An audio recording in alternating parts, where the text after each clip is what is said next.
Friends, today we are going to talk about the days of the week in Bisaya.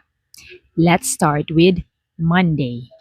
Monday in Bisaya is Lunes. Again, it is Lunes. Lunes. Tuesday is Martes.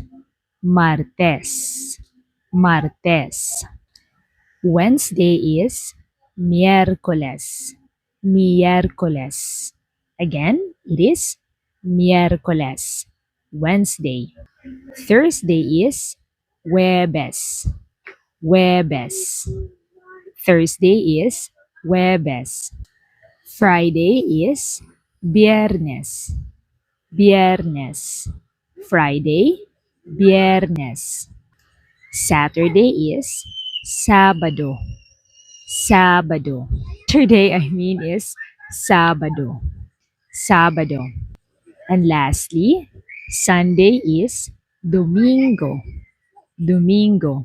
The days of the week in Bisaya is very similar to the days of the week in Spanish because we are heavily influenced by the Spanish culture.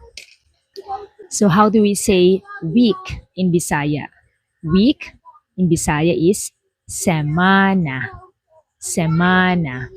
That's why we have Semana Santa or Holy Week. And that's it for today. Hangtod sa sunod. Salamat!